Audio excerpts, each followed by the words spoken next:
Imagine a perfect paradise, the Garden of Eden, where Adam and Eve, the first humans, lived carefree, surrounded by beauty. God gave them everything, except the fruit of a tree, that of the knowledge of good and evil. But curiosity and temptation, embodied in a cunning serpent, led them to disobey. As he ate the fruit, his eyes were opened, and with it came shame, punishment, and expulsion from paradise. This story not only explains the origin of sin, but invites us to reflect on our choices and relationship with the divine. First, we have God, the supreme director, molding Adam out of the dust of the earth, as if he were a cosmic sculptor with a handful of stellar clay. Genesis 2:7 tells us that it formed man from the dust of the ground and breathed into his nostrils the breath of life. Boom! Adam comes to life, the first protagonist of this saga, with a debut worthy of heavenly applause. No complications or over-the-top special effects.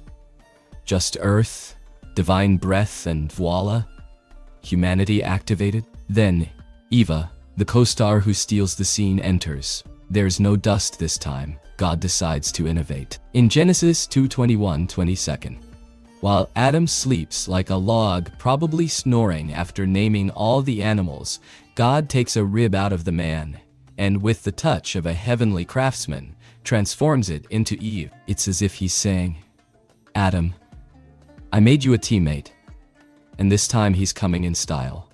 Eve appears on the scene and Eden becomes the first reality show in history.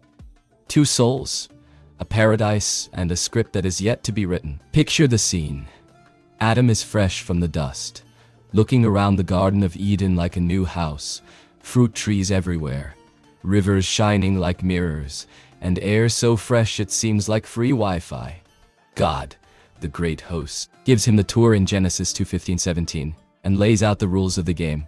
Look, Adam, I'm putting you in charge of the garden. Tend it, grow it, make some salads if you want. This is all yours to enjoy. Eat from any tree. Help yourself to a bid. Helping. But, and here's the spoiler, don't touch the tree of the knowledge of good and evil. If you do, you die. End of contract. Simple, straightforward, like IKEA instructions, but with fewer screws. Adam nods, probably thinking, easy.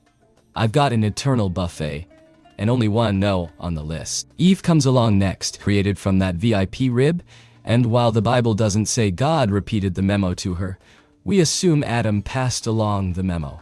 Honey, everything is free except for that weird tree in the middle. Golden rule, okay. The scene is set in Genesis 3:1-5. Eve is strolling through the garden, probably admiring the flowers and thinking about which fruit to try for lunch, when the serpent appears. This is no ordinary reptile. This critter is cunning, the Bible says, like a marketing wizard with scales. It starts with a trick question. Is it true that God said you can't eat from any tree in the garden? Wrong. Eve quickly corrects herself. No, we can eat from everything except the tree of the knowledge of good and evil. Because if we do, we will die. Points to Eve for knowing the rules. But the snake does not give up. He spouts his star lies. They're not going to die. God knows that if you eat from that tree, your eyes will be opened and you will be like him, knowing good and evil. Why settle for being a spectator if you can be the protagonist? The snake mixes doubt, ambition, and a touch of FOMO, fear of missing out, in a single master move. Eva looks at the tree. Genesis 3:6 says that he saw it as good for food, pleasing to the eyes, and desirable for gaining wisdom. Result? Take the bait and the fruit. The snake does not use force or screams, just a soft talk, a little cheap psychology and vuo. The script takes an epic turn. What happens next? Stay tuned, because Eden is about to be turned upside down. Imagine the moment. Eve takes a bite of the forbidden fruit, whatever it is, because the Bible doesn't spoil that detail, and then passes a piece to Adam, who says, well, here I go. Genesis 3:7 throws the bomb at us. Then their eyes were opened, and they realized that they were naked. Boom! Suddenly, the world goes from being a carefree paradise to a reality show with existential crisis included. It's like someone turning on the lights at a party and everyone yelling, "Where's my clothes?" Quickly, they grab fig leaves and start sewing, as if they were the first panicked fashion designers. Goodbye to innocence, hello to shame. But that's not all. They listened to God walking in the garden because, of course, the Creator takes evening walks, and what do our protagonists do? They hide in the bushes like children who broke the lamp in the living room. Genesis 3:8 says, "They hid themselves from the presence of the Lord among the trees of the garden." Total suspense. God calls them, "Adam, where are you?" And the blame game begins. Adam points to Eve, Eve to the serpent. And the serpent only whistles, as if to say, "I only suggested." In the blink of an eye, they go from being the kings of Eden to the first to face the consequences of a bad script. What's next? Curses, expulsion, and a twist that still resonates. This is pure divine drama, and we're just getting started. Enter the great moment of Genesis 3:14-19, where God doles out the consequences like a director rewriting the ending. First, the serpent, "For what you did. Damn you. You will crawl on your belly and eat dust every day of your life. I will put enmity between you and the woman, between your descendants and theirs. He will crush your head and you will bite his heel." Whoops! Goodbye to pause, hello to creeping life, and a spoiler for an epic future showdown. Then Eve, "I will multiply your pains in pregnancy. In pain you will give birth. Your desire will be for your husband, and he will rule over you." Hard but real. As if God were saying, life outside of Eden will not be a picnic. And finally, Adam, "For listening to your wife and eating of the tree, cursed be the earth for your sake. With sweat you will work to eat of it, until you return to the dust from which you came." Boom. Hard work, thorns, sweat, and a reminder that we are stardust with an expiration date. God doesn't mince words. Each punishment fits the crime, like a screenwriter who closes all the loose ends. The serpent loses its prestige.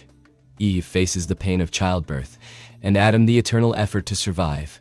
The result? The three of them leave Eden with the curtain falling, but the story is just beginning. Ready for the next act? This is pure divine drama. But this is not just a sad ending. It is the beginning of an epic story that Genesis weaves like a giant spider's web. Jump to Genesis 4. Cain and Abel, sons of Adam and Eve, enter the scene. Original sin is already in the air, and Cain kills Abel, showing that the disobedience of Eden was not an isolated incident. It is the DNA of the problems that are coming. Then, in Genesis 5, we see the list of who begat whom, with Adam as the patriarch, living 930 years, and leaving a family tree that leads back to Noah. Yes, Noah, the guy with the ark in Genesis 6:9, who faces the flood because mankind became so rebellious that God said, "Let's restart this." The thread continues. The fall of Adam and Eve plants the seed of sin and mortality. And the rest of Genesis is like seeing the ripples of that stone in the water. From the Tower of Babel in Genesis 11, where people try to play gods, sound familiar, to Abraham in Genesis 12, where God begins to put together a rescue plan with his chosen people, everything connects to Eden. It is as if the initial disobedience is the previously, in which explains why the world needs a reboot.